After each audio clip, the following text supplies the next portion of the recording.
16 December বাঙালি জাতির জন্য স্বর্ণাক্ষরে লেখা এক নতুন অধ্যায়ের সূচনা। 54 বছর পেরিয়ে 55তে পদার্পণ করল বাংলাদেশ। নানা আয়োজনে তাই দিনটি উদযাপন করেন গোটা জাতি।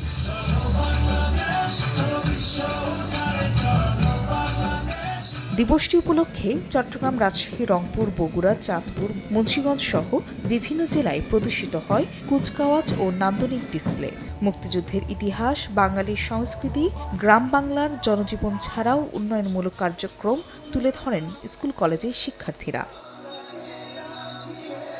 বিজয় দিবসে এত সুন্দর স্কাউট, কুচকাওয়াজ, তারপরে এত সুন্দর পারফরমেন্স, এগুলো তো সুন্দর লাগার মতনই। আমরা স্কাউট করেছি, অনেক ভালো লেগেছে। আজকের এই দিবসটা আমাদের অনেক স্মরণীয়। আমাদের আপনাকেই বলছি, ইন্স্যুরেন্স করলে সিটিতে সুরক্ষা পাবেন নিশ্চিত।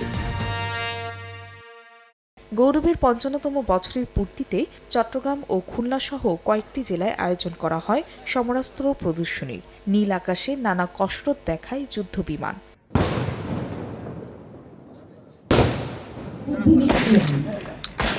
এর আগে সূর্যোদয়ের সঙ্গে সঙ্গে ৩১ বার তপধ্বনির পর শহীদ মিনারে ফুল দিয়ে শ্রদ্ধা জানান বিভিন্ন সামাজিক, রাজনৈতিক ও সাংস্কৃতিক সংগঠনের নেতাকর্মীরা।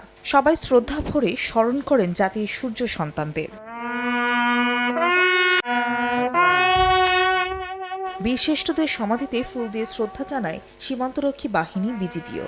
আমার মনে হয় যে স্বপ্ন এবং আকাঙ্ক্ষাকে নিয়ে আমাদের এই দেশটা স্বাধীন হয়েছিল, আমরা আজও আসলে সেই লক্ষ্যে পৌঁছতে পারিনি। এখান থেকে তোমাদের শিক্ষা নিতে হবে যে একটা সশস্ত্র বিপ্লবের মধ্য দিয়ে এই বিজয় অর্জন করেছিল।